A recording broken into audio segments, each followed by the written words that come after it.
This week on the RacerX Show, the AMA Pro Flat Track Championship lead changes again. See what happens. Only 5 points of difference in GNCC ATV. We show you how that happened. We chat up 2014 GNCC National Champ Kailub Russell. And where's Ryan Villopoto going? Motocross of Nations news, MotoGP results, and more.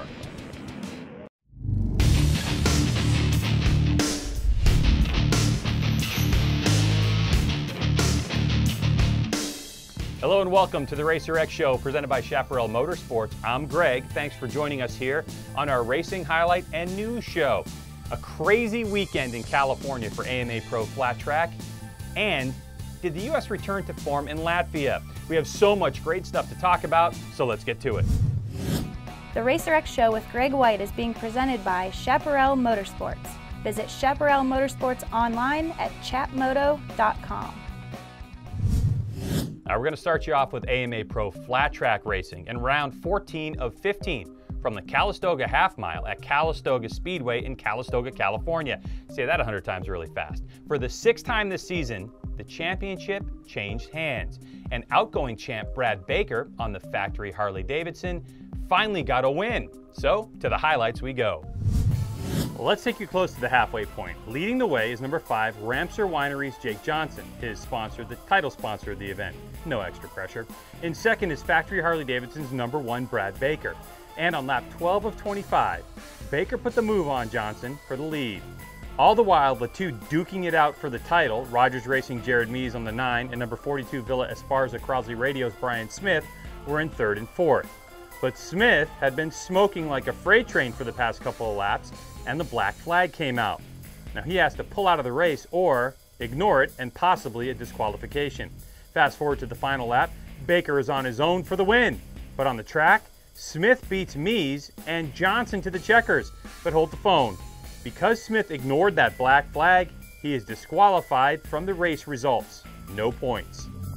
So it's Mees who was 9 points down when this all started. And you can see, no Smith in sight. But it was the first win of the season for number 1 Brad Baker, so let's hear from him.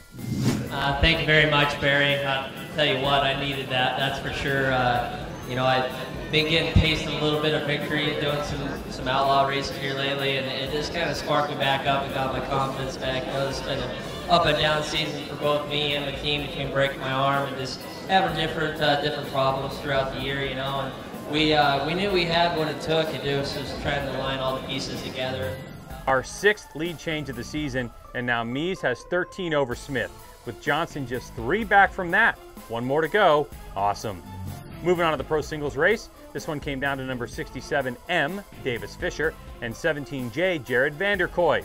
It looked like it would be a race to the finish until Vanderkoy got out of the groove, tried to gas it up, and almost high-sided himself to the moon, leaving Fisher all alone to take his first career AMA Pro Singles win. After 5 second-place finishes this season, he was due. What's domination? Pole position, most laps led, and of course, the win.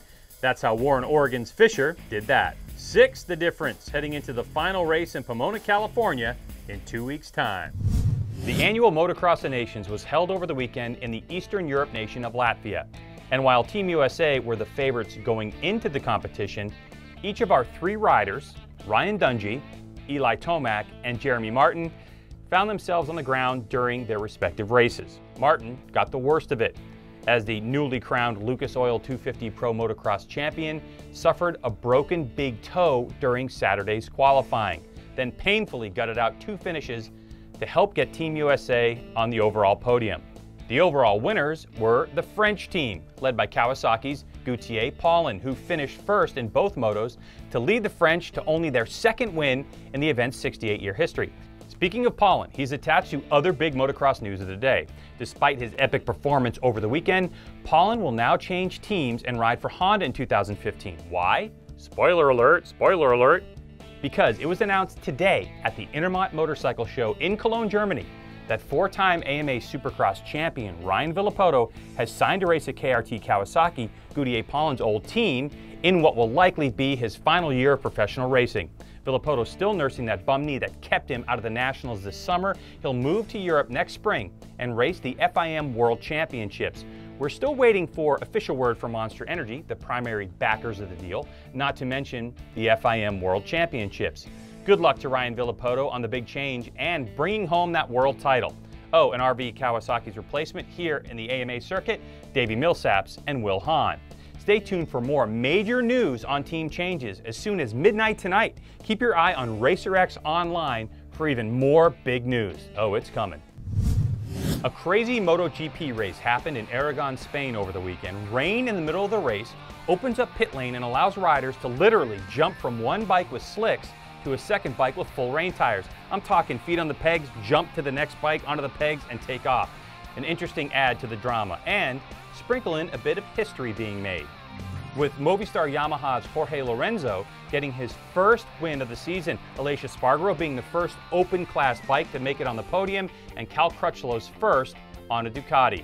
Marc Marquez refused to come in and switch bikes. He stayed out on slick tires in the pouring rain and crashed. He still has 75 ticks in the bag.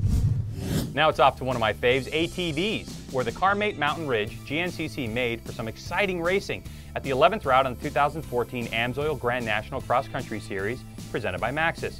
NFAB AmPro Yamaha's Walker Fowler captured his 4th overall victory in the last 5 rounds, bringing him within 5 points of Chris Borich's national championship lead with only 2 rounds remaining. Man, it is getting good.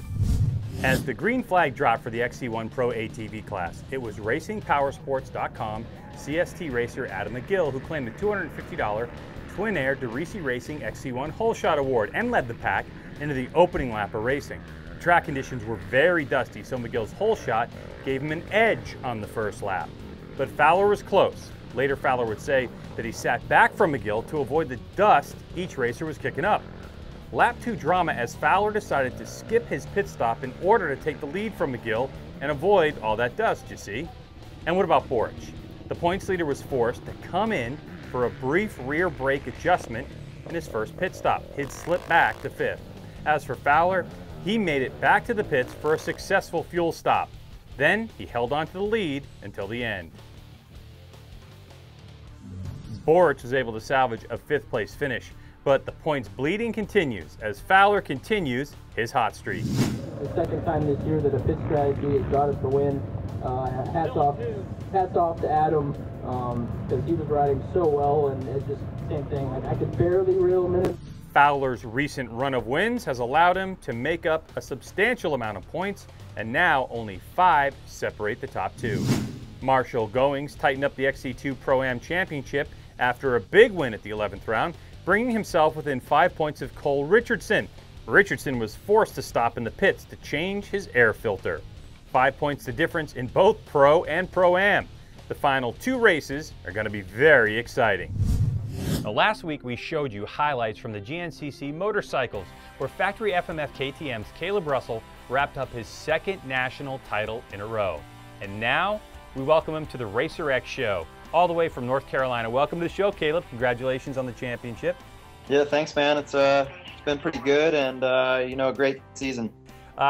Let's talk about that season. Why don't you recap it a little bit for us? We know we have 2 races left, but how's it gone for you so far? You've been so dominant. Yeah, it's we got off to a rough start in Florida, but we kind of dug deep and rebounded pretty fast and got 3 straight wins in a row and got myself back in title contention. And it was shaping up to be a real dogfight right down to the finish with me and Charlie, and he ended up getting hurt, which is a bummer. I was really looking forward to battling him straight, all year long, and it's just it makes the job feel so much more accomplishing when you got somebody you're battling for, that tightly. And at the end of the day, it's pretty good when you can come out on top in those types of situations. One of the things I want to talk about for right now, what's going to happen in the next couple rounds, is very interesting. You are going to actually be racing a KTM 150. Can you tell us about that motorcycle, why you're going to be racing it the next 2 rounds, and what's it really all about? Yeah, it's going to be tough. I actually just got finished up riding it today. This was the first time I rode it, and we're 4 or 5 days away from the next race, so I'm a little behind the 8 ball, but it's all for a good cause. I got the championship wrapped up, and my buddy Rory Mead, he had a spinal cord injury earlier in the year, and it kind of just over the summer break, I got to thinking, you know, with Charlie out, I could wrap up the championship early. So I got this bike and got my mechanic and everybody behind me to you know, supply me the parts and the bike. And I bought the bike, and we're going to be raffling it off. And it's like I said, it's all for a good cause. I'm splitting the money with Rory Mead, and the rest I'm going to use to help get my wife and probably my dad over to ISDE and myself. And but yeah, the tickets, you can buy them at ShaneWatts.com, and I'm selling them at the last 2 races.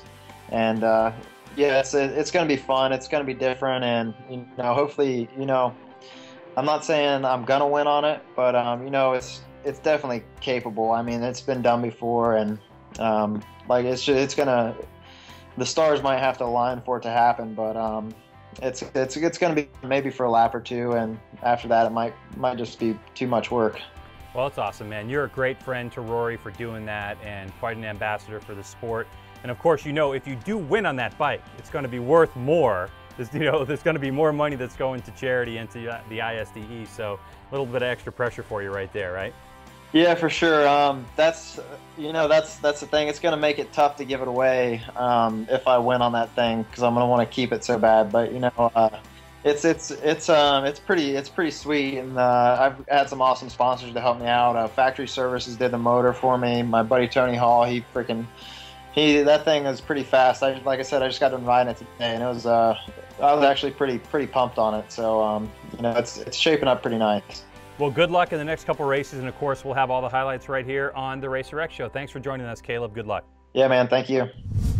Thanks, Kailub. Right here on RacerTV.com, we're putting up the entire season of the Mountain Dew ATV MX National Championship. We've already posted the preseason show and round 1. Now, rounds 2 and 3, 22 minutes and 30 seconds of commercial-free ATVs. Something like this.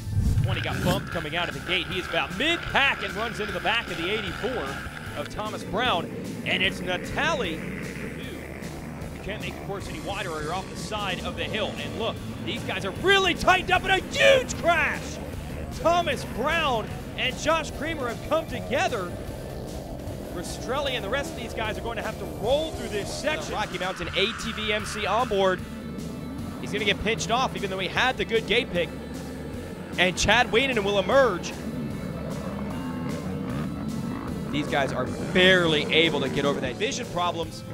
Look at him trying everything to get to 13 and doubling in front. We've been telling you about the remastered races from this year's Rocky Mountain ATV MC AMA National Motocross Championship presented by AMSOIL at Loretta Lynn's.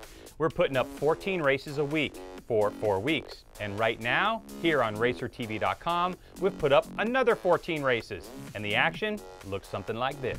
On your way right here, Jeremy Martin. We've got a gate drop right now. Sean Cantrell was in the dead center. Cantrell, look at that. He's leaning to the right, switches that line up, and goes right around him on the other side. How about that? The MX Sports trackside office. Sorry, buddy. Let's go racing here. These are not 85s. That long short shoot into the GoPro 10 Commandments again. He's got something cooking now. He triples where Nichols cannot, and boom, just like that. So easy. Rider like Raynard, who has won races at the very, very, very highest level of the game. Happy and Chase Evans, come to registration. Bring your medals. There's the checker flag. He is going to take the win. Want to get out and watch some racing? We want you to. GNCC Round 12 in St. Clairsville, Ohio. Go ride or spectate. Talk to Kailub. Endurocross lands in Denver, Colorado at the National Western Events Center. That's fun. And the WMX is in Englishtown, New Jersey at K-Rock Raceway Park. Enjoy racing before winter hits. The RacerX Show with Greg White is being presented by Chaparral Motorsports.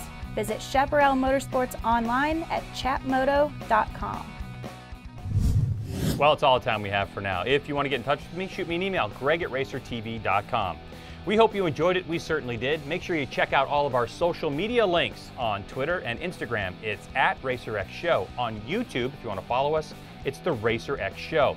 Like us, make sure you follow us, do all that kind of stuff. You can follow me personally on Twitter. It's at Greg White. So, for the fine crew here at the RacerX Show, presented by Chaparral Motorsports and RacerTV, I am Greg. And remember, we are all racing all the time. Bye-bye.